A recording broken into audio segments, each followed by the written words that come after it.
안녕하세요, 느긋느긋입니다. 요새 코로나19 때문에 어디를 멀리 갈 수도 없는 상황이라 오늘도 어쩔 수 없이 제 집 주변인 동대문구 휘경동 일대를 돌아보는 시간을 갖겠습니다.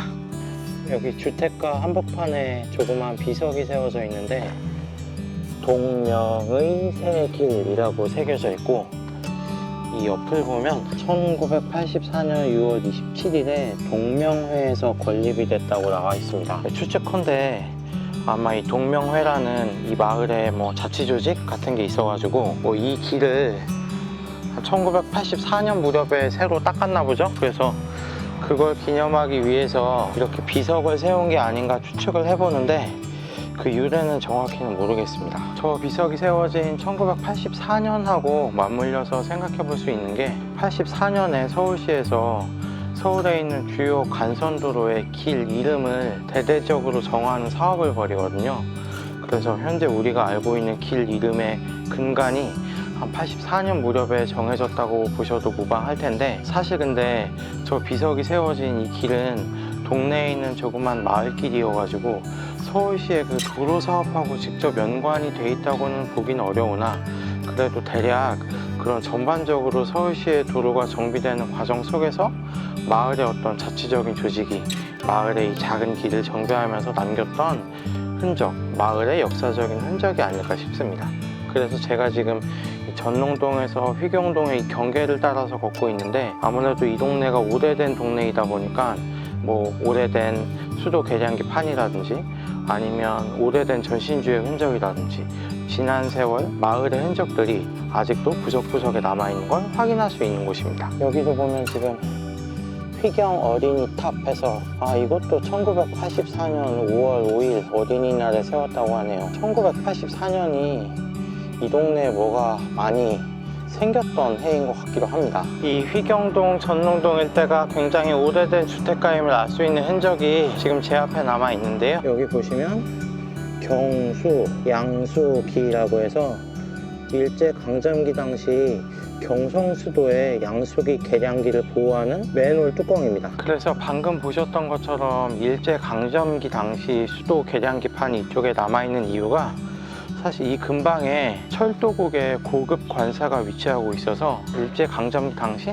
관사촌으로 개발됐던 동네 흔적 같은 것들이 저렇게 지금 수도 계량기 판으로 남아있는 게 아닌가 생각이 됩니다. 여러분은 동대문 밖 이 휘경동에도 독립문이 있었다는 거 혹시 알고 계신가요?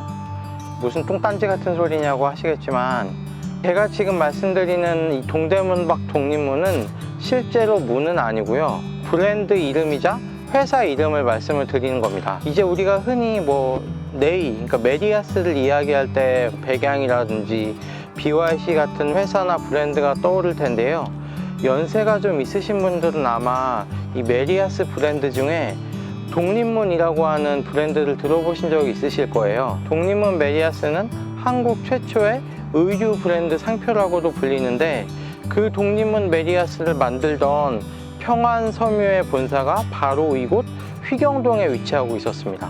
지금 제 뒤로 보이는 이 공사 부지 보이시죠?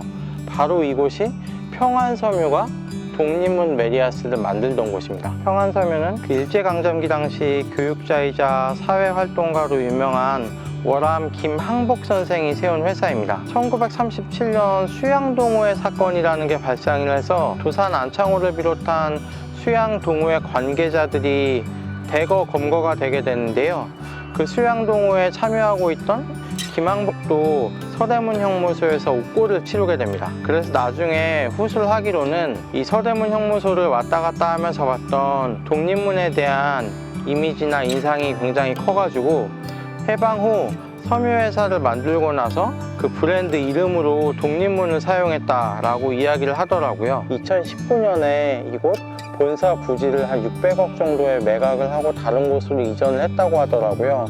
그래서 예전 평안섬유의 모습은 지금은 볼 수는 없지만, 이곳에도 민족의 기상을 담고 있는 독립문 메리아스가 남아 있었다는 건 휘경동을 지나면서 말씀을 드려봤습니다. 휘경동을 돌아보는데 이곳을 안 올 수가 없겠죠. 휘경여자고등학교 앞에 나왔습니다. 여고 앞에 서가지고 영상을 찍고 있으니까 조금 이상하게 보여가지고 길을 가면서 계속 이야기를 이어가면 예전에 잘 아는 분께 저 휘경여고에 대해서 이야기를 잠깐 들은 적이 있었는데 학교 내에서 행사가 있을 때마다 연세가 상당히 지긋하신 할머니가 이렇게 동그라미가 새겨진 옷을 입고 나와서 그 행사에 참관을 하셨다는 거예요. 그래서 제가 그 이야기를 듣고 이게 도대체 무슨 소린가 해서 좀 찾아봤더니 휘경학원의 설립자가 황운순 선생님입니다.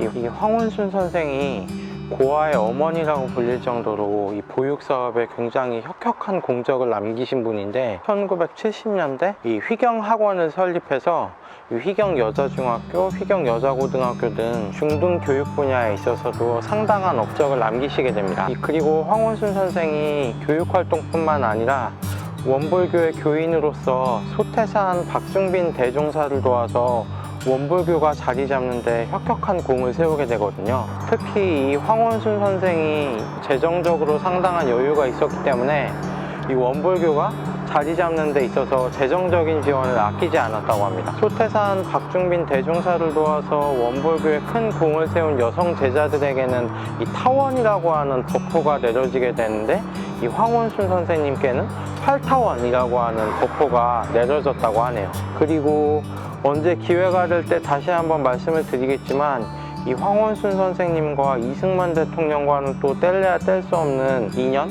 이야기 같은 게 숨어 있거든요. 그건 언제 다시 한번 말씀드릴 기회가 있을 것 같습니다. 상추 1,000원어치만. 네네. 이거 1,000원이요, 미나리. 네, 감사합니다. 고기를 구워주려나 봅니다. 상추 사가지고 얼른 들어가야죠. 휘경동을 돌아보는 영상은 이것으로 마치겠습니다.